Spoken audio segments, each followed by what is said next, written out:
நான் 35 கிடைச்சு ஆசைப்பட்டேன், 35 கிடைச்சிருச்சு, வெற்றி வெற்றி வெற்றி சொல்ல முடியுமா?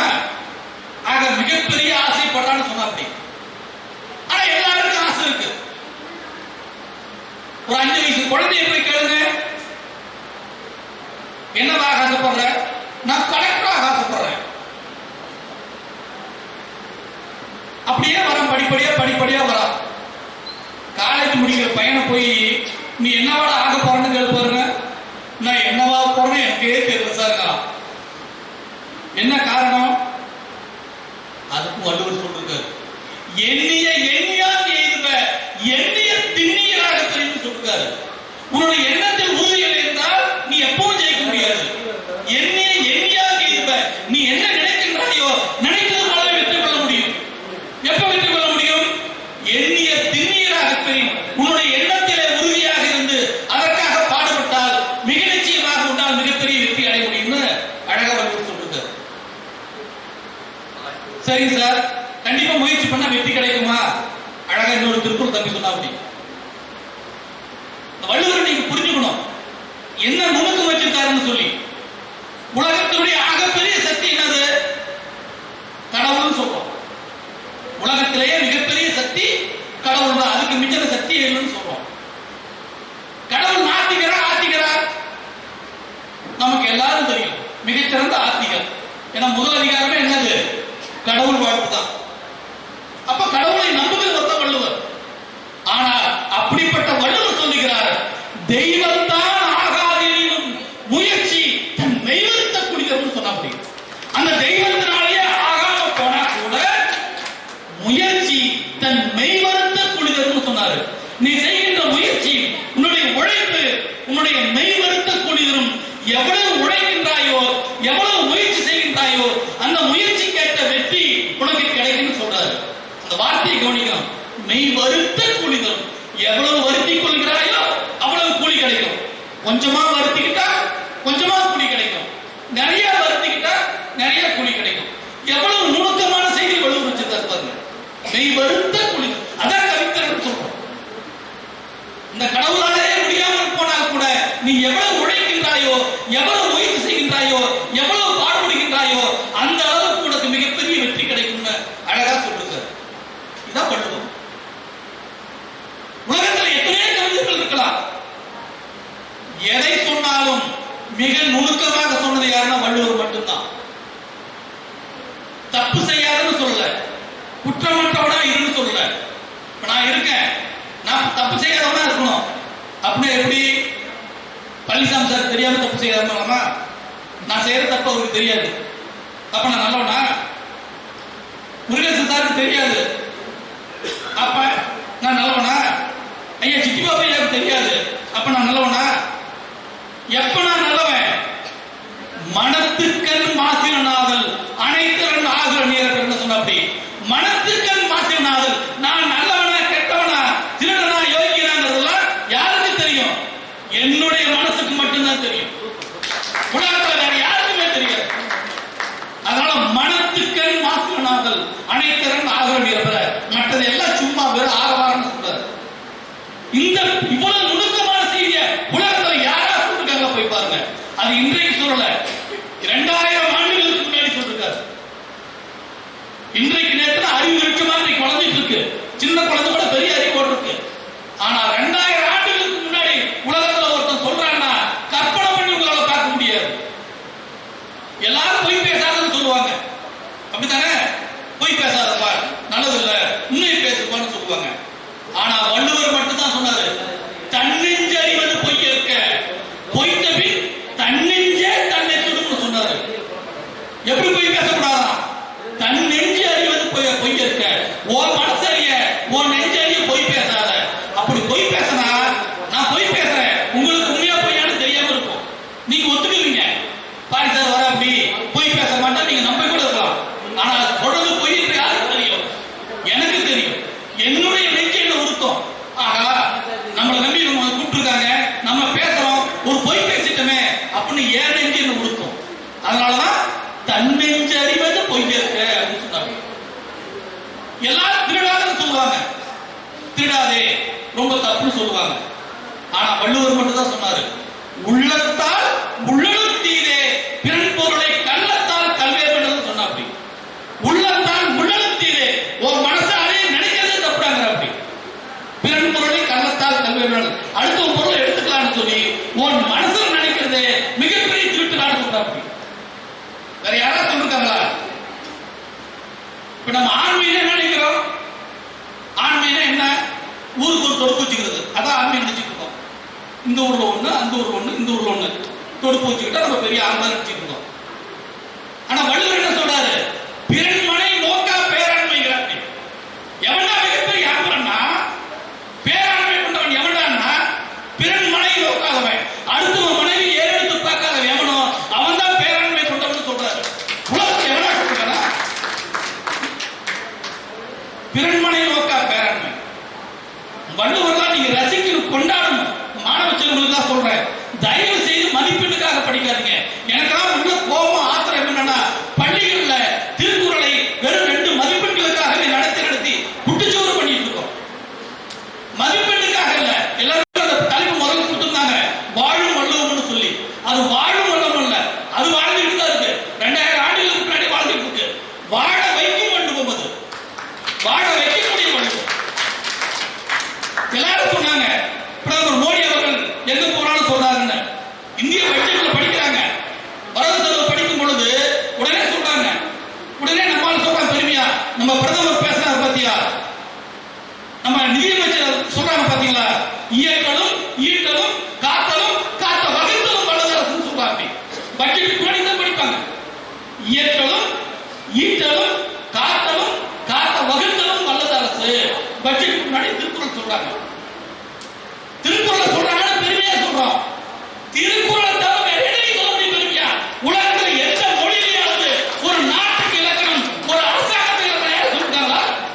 வள்ளுவருக்கு மட்டுமே ஒரு சிறப்பது. எவ்வளவு நுணுக்கமான செய்தி பாருங்க. ஒரு திட்டம் போடணும், என்ன செய்யணும்? முதல்ல இயற்றல், திட்டத்தை இயற்றணும். வெறும் திட்டம் போட்டா போதுமா? நடந்துருமா? ஒரு சாலை போடணும், ஒரு தொட்டி நீர் தொட்டி கட்டணும், கட்டலாம்னு முடிவு பண்றோம், உடனே நடந்துருமா? ஈட்டல், அந்த திட்டத்தை நிறைவேற்றுவதற்கு தேவையான நிதி ஆதாரங்களை திரட்ட வேண்டும், அதான் ஈட்டல். நிதி திரட்டம், அங்க கொஞ்சம் இங்க கொஞ்சம் இங்க கொஞ்சம் வாங்குறோம், வாங்கி என்ன பண்ணலாம்? நம்ம பெட்டியில் போட்டுக்கலாமா? பத்திரமா கஜானால போட்டு வைக்கணும். காத்தல், அந்த நிதியை பத்திரமா காத்து வைக்கணும். காத்த பின்னாடி காத்த வகுத்தல், அப்படி பாதுகாத்த நிதியை கொஞ்சம் கொஞ்சமா முறைப்படி செலவு பண்ணணும். அப்படி செலவு பண்றதான நல்லா இருந்தாங்கன்னு சொல்றாரு. உலகத்துல 2000 வருஷத்துக்கு முன்னாடி எவனாவது அரசு எப்படி செயல்படும் இதை போல ஒரு இலக்கணம் சொன்ன எவ்வளவு இருக்கானா? நாட்டுக்கு இலக்கணம் சொன்னா ரைட்டு. ஒரு நாடு எப்படி இருக்குமா? உருவசியும் ஓமப்பினியும் செருவகையும் சேராது என்பது நாடுக்கு சொல்லலாம். ஒரு நாட்டுல எது நாடு? உருவசி, பசி இருக்கக்கூடாது, ஓமாப்பினி நோய்நொடி இல்லாம இருக்கணும், செருவகை எந்த எதிரிகள் இல்லாம இருக்கணும். அப்படி உள்ளதான சிறந்த நாடுன்னு சொன்னா நாட்டுக்கு இலக்கணம். சரி, நாட்டுக்கு இலக்கணம் சொன்னா ஒரு மருந்து கொடுக்கறதுக்கு இலக்கணம். ஒரு மருத்துவருக்கு என்ன இருந்தாலும் தெரியும், வள்ளுவருக்கு அதுக்கு என்ன சம்பந்தம்? மருந்து எப்படி கொடுக்கணும்? பொதுவா உற்றான் அளவும் பிணி அளவும் காலமும் கற்றால் கருதி செயல் சொல்றாங்க. உற்றான் அளவு, நோய் வந்தவன் எப்படிப்பட்டவன்? சின்ன வயசு பையனா, நடு வயசு ஆளா, வயசு முதிர்ந்த ஆளா? அதான் உற்றான் அளவு. நோயுற்றனுடைய அளவு என்ன? பிணி அளவு, அந்த நோய் எந்த அளவுக்கு பாதிக்கப்பட்டது? 100 டிகிரியா, 102 டிகிரியா, 105 டிகிரியா, 110 பார்க்கணும். எவ்வளவு பிணி இருக்கு? பிணி அளவும் காலமும், எப்படிப்பட்ட காலம்? அது காலையில மாத்திரம் என்ன கொடுக்கலாம், மதியம் என்ன கொடுக்கலாம், இரவு என்ன கொடுக்கலாம், குளிர்காலத்துக்கு என்ன கொடுக்கலாம், வெயில் காலத்துக்கு என்ன கொடுக்கணும் பார்க்கணும். இதெல்லாம் பார்த்துதான் என்ன கொடுக்கணும்? மருந்து கொடுக்கணும்னு சொல்றோம். இப்ப மருந்து கொடுத்துட்டு இஷ்டமான கொடுக்க முடியாது, கொடுத்த ஆள் போய் சேர்ந்துருவான். உற்றான் அளவும் பிணி அளவும் காலமும் கற்றார் கருதி செயலும் சொல்றோம். இப்படி அதுக்கு ஒரு இலக்கணம் சொல்லுறாரு. ஒவ்வொரு செய்திக்கும் இலக்கணம். நட்பு அழகா சொன்னாங்க. உலகத்தில் நட்புக்கு என்னென்னமோ சொல்லிருக்காங்க. அதான் வள்ளுவருடைய திறன். உடுக்கை இழந்தவன் கை போல அங்க இடுக்கல் களைவதான் நட்பு சொல்றாங்க. ஒரு நண்பனுக்கு ஆபத்து, ஒரு பிரச்சனை, உடனே என்ன பண்ணக்கூடாது, ஒரு ஆராய்ச்சி பண்ணக்கூடாது. இவனுக்கு உதவி பண்ணலாமா வேண்டாமா, பண்ணனா நம்ம ஏதாவது பிரச்சனைல மாட்டிக்குவோமா, அப்படிலாம் ஆராய்ச்சி பண்ணிட்டு இருந்தா அவன் போய் சேர்ந்துருவான். அது எப்படி உதவி பண்ணுமா, உடுக்கை இழந்தவன் கை போல. நான் வேட்டி கட்டுறேன், வேட்டி கட்டி அவந்து போகும்போது நான் யோசிப்பேனா, இந்த வேட்டியை குடிக்கலாமா இல்ல வேண்டாமா, இல்ல கல்வி உழுவிட்டு அப்புறமா கட்டலாம்னு யோசிப்பேனா, சொல்லிடலாமா. இந்த அகப்பாடல் வேற முக்கிய நிறைய பேசியிருக்காங்க. எவ்வளவு பாவம். அவங்களும் என்ன சொல்றாங்க கொஞ்சம் பார்க்கலாமா.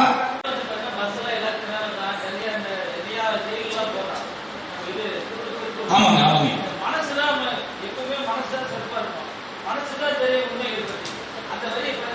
பணத்துக்கு மாசம்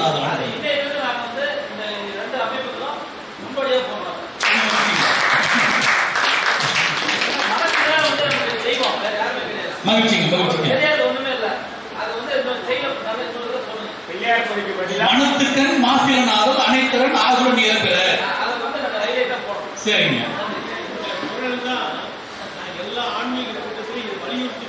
ரொம்ப மகிழ்ச்சிங்க ரொம்ப மகிழ்ச்சிங்க. இது வரைக்கும் இவ்வளவு புறப்பாடல் சொன்னோம். எனக்கு என்னன்னா, இதெல்லாம் பேசின ஒரு மனுஷன், இப்படியெல்லாம் பேசின ஒரு மனுஷன் இப்ப எப்படிலாம் சொல்றான் பாருங்க. மனுஷன்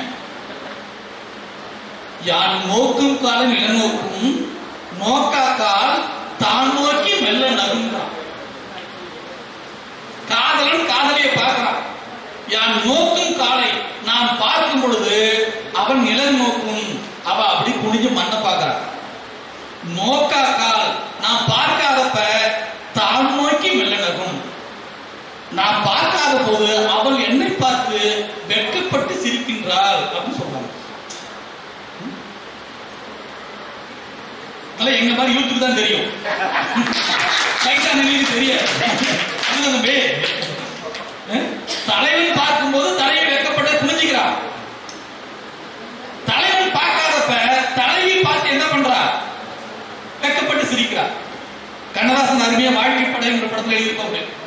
உன்னை நான் பார்க்கும் போது மண்ணை நீ பார்க்கின்றாயே, உன்னை நான் பார்க்கும் போது மண்ணை நீ பார்க்கின்றாயே, விண்ணை நான் பார்க்கும் போது என்னை நீ பார்க்கின்றாயே, நேரிலே பார்த்தால் என்ன நிலவென்ன தேய்ந்தா போகும், புன்னகை புரிந்தால் என்ன பூமுகம் சிவந்தா போகும், நேற்று வரை நீ யாரோ நான் யாரோ,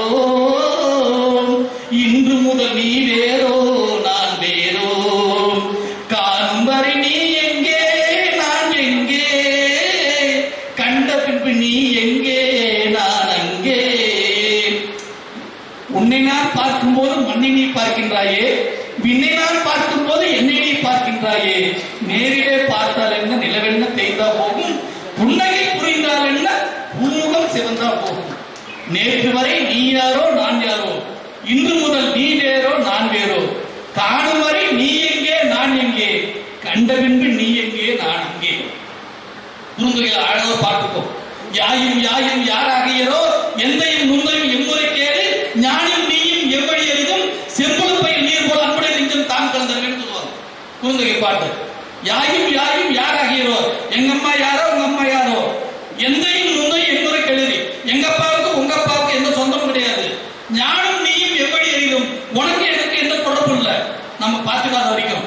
ஆனா பார்த்த பின்னாடி செம்புளப்பையில் நீர் போல் அன்புடைய நெஞ்சம் தான் கலந்தனவே, செம்மண்ணுல மழை பெஞ்சு தண்ணி கலந்துட்டா எப்படி ரெண்டையும் பிரிக்க முடியாதோ அந்த மாதிரி பிரிக்க முடியாதுன்னா நம்ம ரெண்டு பேரும் ஒண்ணுக்கு ஒண்ணா கலந்துட்டோம்னு சொல்றாங்க. அதான் நேற்று வரை நீ யாரோ நான் யாரோ, இன்று முதல் நீ வேறோ நான் வேறோ, காணும் வரை நீ எங்கே நான் எங்கே, கண்ட பின்பு நீ எங்கே நான் அங்கேன்னு சொன்னாங்க. பாருங்க, இயற்றலும் ஈற்றலும் காத்தலும் காத்த வகுத்தலும் வல்லதாசன் சொன்ன அதே ஆசா யான் நோக்கங்கால நிலை நோக்கும், நோக்காக்கால் தான் நோக்கி மெல்லடதுன்னு சொல்றாரு. இந்த பார்வையிலே எப்படி விளையாடுறார் வள்ளுவர். கண்ணோடு கண்ணினை நோக்கி வாய்ச்சொற்கள் என்ன பயனும் இல்லை. பார்த்திருப்பீங்க, ரெண்டு பேர் உட்கார்ந்து பார்த்துக்கிட்டே இருப்பாங்க, தலைவனும் தலைவியும், காதலனும் காதலியும். இந்த காதல் பண்ணாதவனுக்கு பைத்தியகாரத்தமா தெரியும். என்னடா அந்த முதலில் ரெண்டு உட்கார்ந்து பார்த்துக்கிட்டே இருக்குது, நம்ம நம்ம தான் நினைச்சிட்டு இருக்கோம் அதை பார்த்துக்கிட்டே இருக்குன்னு சொல்லிட்டு. ஆனா அது ரெண்டு என்ன பண்ணிட்டு இருக்கு, மனசுக்குள்ள பேசிக்கிட்டே இருக்கு. அங்க வாய் சொல்ல எந்த பேருக்கும் கிடையாது, வாய் பேசாமையே ரெண்டு பேரும் பேசிட்டு இருப்பாங்க. இதை விட நுணுக்கமா யாராவது காதல சொல்ல முடியுமா?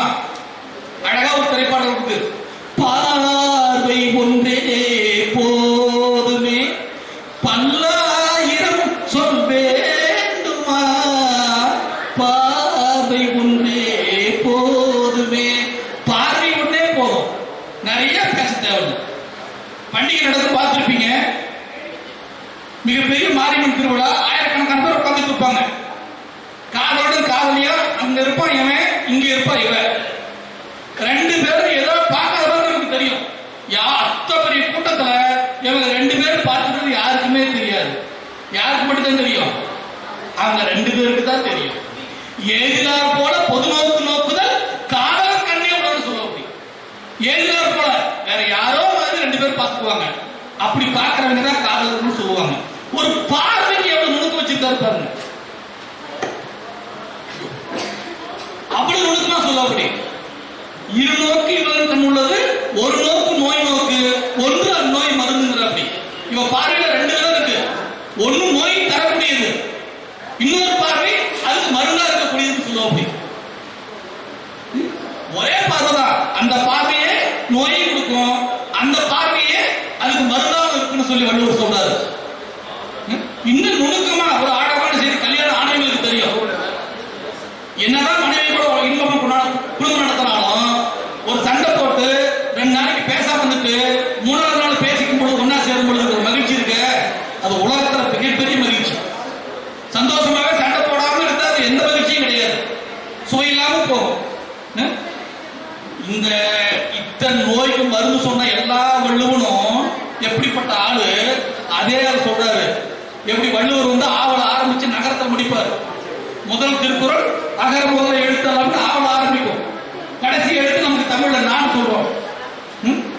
ஊடுதல் காமத்திற்கின்பம் அதற்கின்பம் கூடி முயங்க பெரியன் அப்படின்னு சொல்றோம்.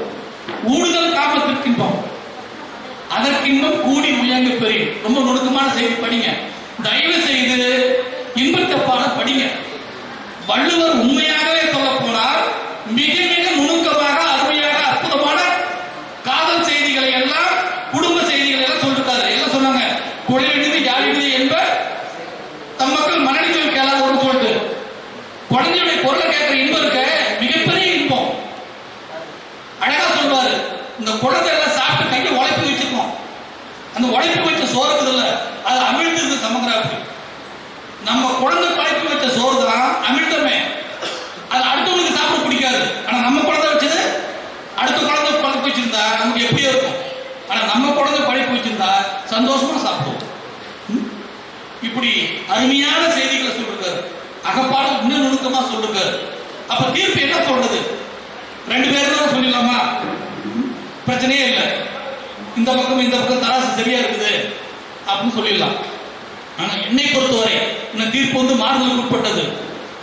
புறப்பாடல் யார் வேண்டுமானாலும் எப்படி வேணாலும் சிந்தித்து சொல்ல முடியும், எளிதாக சொல்ல முடியும். ஆனால் அகப்பாடல் மிக நுணுக்கமான ஒரு நல்ல வாழ்க்கையை வாழ்ந்தாலுடைய யாராலும் அவ்வளவு நுணுக்கமாக சொல்ல முடியாது. அன்பும் மரணம் உடைத்தாய் இல்வாழ்க்கை பண்பும் பயன் சொல்ற. அப்படி இல்வாழ்க்கைய பண்பு என்ன, அன்பா இருப்பது, அதனுடைய பயன் என்ன, அறத்தோடு இருப்பது. இவ்வளவு நுணுக்கமான செய்தி நன்றாக வாழ்ந்து அனுபவித்து மட்டுமே சொல்ல முடியும். ஆக அகப்பாடலில் அவருடைய கவித்திறன் ஒரு படி மேலாக மிக நுணுக்கமாக அழகாக அற்புதமாக இருக்கிறது. என்ற தீர்ப்பினை வழங்கி இந்த அற்புதமான நல்ல வாய்ப்புக்கு உங்களை நெஞ்சார்ந்த நன்றியை வெளிப்படுகின்றோம். நன்றி, வணக்கம். குடும்ப வாழ்க்கையில பல பிரச்சனைகள் வருது. ஒவ்வொரு நிகழ்ச்சிகளுக்கும் அது ஒரு உள்ள அர்த்தம் இருக்கு. எந்த கேள்வி கேட்கலாம் அதுக்கு விடையே வகையே இருக்கு. திருக்குறளை விட ஒரு தெளிவான ஒரு உரைநடை ஒரு தெளிவா பேசுறதுக்கு எங்கேயுமே எதுவும் இல்லை. இருந்தாலும் சரி, என்னை அழைத்தாங்க ஓய்வு பெற்றுட்டேன். என்னை அழைத்தால் நிச்சயமாக வந்து பேச தயாராக இருக்கிறேன். நான் போன கூட்டத்திலே சொன்னேன், நான் எங்க போய் பேசினாலும் நான் வந்து 1 ரூபா கூட வாங்கிக்க மாட்டேன். எந்த இடத்துக்குமே வாங்க முடியாது. என்னுடைய சார்பில் நானே வந்து கலந்துட்டு பேசிட்டு போக தயாரா இருக்கேன். எனக்கு என்ன தெரியுமோ அதை பேசவும் தயாரா இருக்கேன். நான் பெரிய அறிவாளின்னு சொல்வது போல எனக்கு என்ன செய்திகள் தெரியுமோ அந்த செய்திகளை பேச தயாரா இருக்கேன். யார் அழைத்தாலும் நான் வந்து பேச தயாரா இருக்கேன். என்னுடைய முகவரி வேணா இருக்கு தரேன். மேல வந்து அவர் டெய்லி வந்து டேட் கொடுக்குற மாதிரி இருக்கும். கண்டிப்பா வந்து அவர் சொல்லிட்டாரு, அவரே சொல்லிட்டாரு, இனிமேல் வந்து தமிழ்நாடு மட்டும் இல்ல உலகெங்கும் அவருக்கு வாய்ப்பு தொடர்ந்து கிடைச்சிட்டே இருக்கும் என்று நான் கூறி சந்தோஷப்படுறோம். அதாவது இப்ப பெரிய பெரிய நம்ம வந்து ஹைலைட்டான ஆளுங்கெல்லாம் கூப்பிட போறோம். அவங்க என்ன எடுத்தோன்னே 3 லட்சம் 5 லட்சம் கொடுத்தா மட்டும்தான் பேசுறதுக்கு வராங்க. அந்த நிகழ்வை இன்று முதல் தவிர்த்துட்டு இந்த ஆண்டோட நிறுத்திடுறோம். அடுத்த ஆண்டிலிருந்து அவரை போல அவருடைய அமைப்புகள் இருக்கும். அவங்க வந்து சார் சொல்ற மாதிரி நாங்க அவங்களை அழைச்சுதான் நாங்க பண்ணுவோம். நீங்க வந்து அதுக்கு நடுவர், எங்களுக்கு அழைக்கக்கூடிய அனைத்துக்கும் நீங்க தான் நடுவர். நன்றி. அண்ணார் அவர்களுக்கு இந்த நூலாடியை பொன்னாடியாக அனுப்பி சிறப்பு செய்வதில் பெருமகிழ்ச்சி அடைகிறது. பலத்த கைத்தட்டல்கள் வழங்கலாம். ரொம்ப அற்புதமான கருத்துக்கள், ரொம்ப அழகான கருத்துக்கள். எல்லாத்தையும் கண்ணு முன்னாடி வந்து 2000 ஆண்டுகளுக்கு முன்னாடி திருவள்ளுவர் இருந்தா கூட கிட்டத்தட்ட இந்த 2 மணித்துளிகளில் எல்லா விஷயத்தையும் ஒருங்கே கூட்டி அற்புதமா தொகுத்து சொன்ன ஐயா அவர்களுக்கு கைத்தட்டல் பார்த்தாலே நான் நினைக்கிறேன் இன்னும் ஒரு பலத்த கைத்தல் ஐயா அவர்கள் ஒரு மிகச்சிறந்த ஒரு மன திருப்தி இருக்கும். ஐயா கேட்டாரு, எனக்கு வந்து நான் வந்து ஓய்வு படுத்தேன், எப்ப நம்புறான்னு சொல்றாரு. ஐயா சொன்ன வார்த்தை உடனே கேட்டு ஐயாவுடைய அடுத்த முதல் பட்டிமன்றம் நம்முடைய கச்சபுல கேட்கிறீங்க சுவாமி வேந்தர் மெட்ரிக் மேல்நிலைப் பள்ளியில 5000 மாணவ மாணவிகள் பெற்றோர்கள் சூழ ஐயாவுடைய இதே தலைப்புல இதே பட்டிமன்றம் இதே மாணவர்களோட எங்களுக்கு வந்து வழங்கணும் அப்படின்னு கேட்கிறேன்.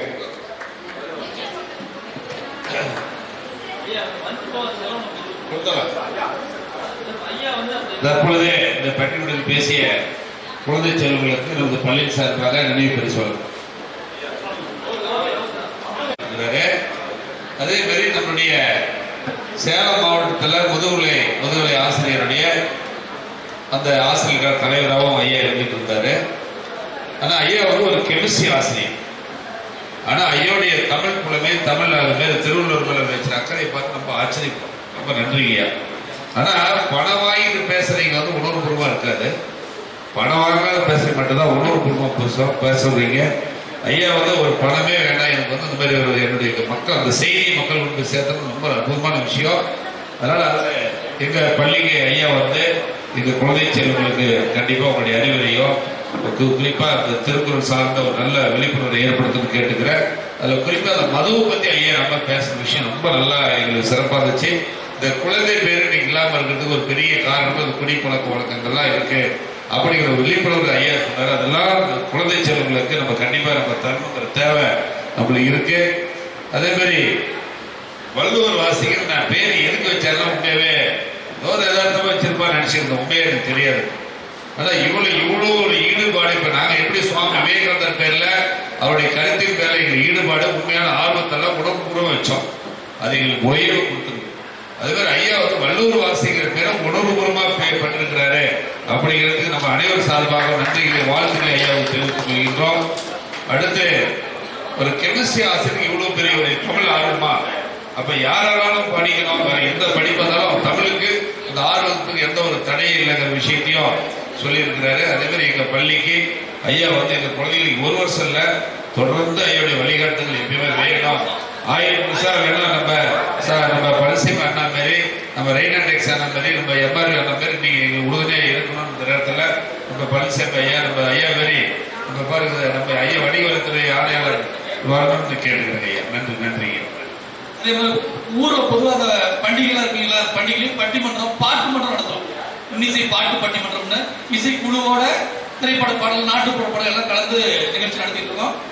அது எனக்கு நான் வாங்கி மாட்டேன், மற்ற நண்பர்களுக்கு மற்ற குழுவுக்கு தரதுல கிட்டத்தட்ட 5 ஒரு பொதி 6 ஒரு பொதி கொடுத்தா போதும்.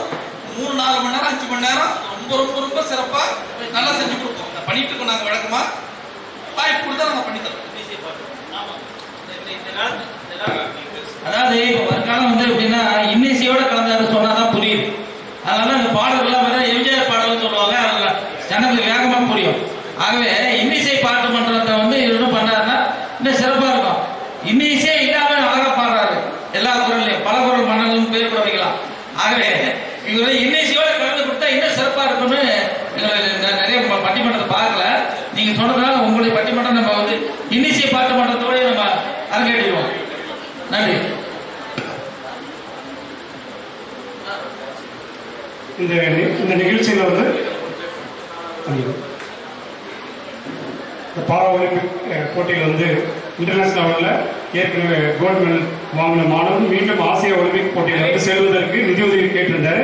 இவருக்கு நிதி உதவியாக ஏற்கனவே கலைஞர் அறக்கட்டளை வந்து இவருக்கு 90,000 தேவைன்னா 42,000 எங்கள் அறக்கட்டளை மூலியமாக தருவோம்னு முன்னாடியே அறிவிச்சிட்டாரு. அதே போல இங்கே வந்துள்ளவர்கள் ஐயா வந்து 5,000 ரூபாய் அவருக்கு நிதியுதவி வழங்குன்னு சொல்லி முன்மொழிஞ்சிருக்காரு. அதே மாதிரி ரீனடெக்ஸ் அண்ணா அவர்களும் இந்து அமைச்சர் துணைத் தலைவர் அவர்களும் 5,000 ரூபாய் தம்பிக்கு வந்து இமீடியட்டாக வந்து கொடுக்குற மாதிரி சொல்லியிருக்காங்க. இன்னும் மற்ற நிர்வாகிகள் எல்லாமே கலந்து ஆலோசனை பண்ணி இவருக்கு என்ன தேவையோ இந்த 2 அமைப்புகளும் இவருக்கு வழங்கும் என்று நான் சொல்கிறோம். அதே மாதிரி சாந்தி வழக்கறிஞர் அவர்களும் 5,000 ரூபாய் அந்த தம்பிக்கு தரேன்னு சொல்லியிருக்காங்க. ஸோ இவருடைய சென்று வருவதற்கான தொகையை இந்த அவையிலே வந்து அவருக்கு நம்ம ஏற்றுக்கொண்டிருக்கிறோம். அதே போல இவர் வந்து ஏற்கனவே இன்டர்நேஷனலில் வந்து முதலிடம் பெற்ற மாதிரி ஆசிய ஒலிம்பிக் போட்டியிலும் முதலிடம் பெற்று வரணும் என்று வாழ்த்துக்களும் தெரிவிக்கிறோம். இந்த மாதிரி வெற்றி பெற்று வந்த பிறகும் இந்த 2 அமைப்புகளும் இவரை வாழ்த்தி சிறந்த ஒரு நிகழ்ச்சியை நாங்கள் செய்வோம் என்று கூறி வாழ்த்துக்கிறோம். வருகின்ற பிப்ரவரி 9ஆம் தேதி ஞாயிற்றுக்கிழமை நடைபெறும் களஞ்சியம் அறக்கட்டளை சார் நடைபெறும் நிகழ்ச்சியில் இந்த தம்பியை வந்து அங்க வந்து பாராட்டி அந்த தொகையை நாங்கள் அங்கே வழங்குறோம். 50% தொகையை அங்கே வழங்குகிறோம் என்பதை இந்த பெருமையோடு தெரியும். இப்போ எல்லாருமே வெளியிலிருந்து வந்திருக்காங்க மாணவர்கள் மட்டும் ஃபர்ஸ்ட் கிஃப்ட் கொடுத்து நம்ம அனுப்பிடுறோம். ஏன்னு கேட்டீங்கன்னா எல்லாமே காலையிலேருந்து இங்கே இருக்கீங்க, தருமபுரி ஈரோடுலேருந்து தான் வந்திருக்காங்க. ஸோ அதனால நம்ம நேரத்துக்கு காலம் போட்டு அவங்கள கொடுத்து அனுப்பிட்டு நம்ம பேசிட்டு இருக்கலாம். கேட்டீங்களா? குடும்பத்திற்கு 1 மாணவர்கள் 3 பேர் குடும்பத்தில் வந்தாலும் ஒருத்தர்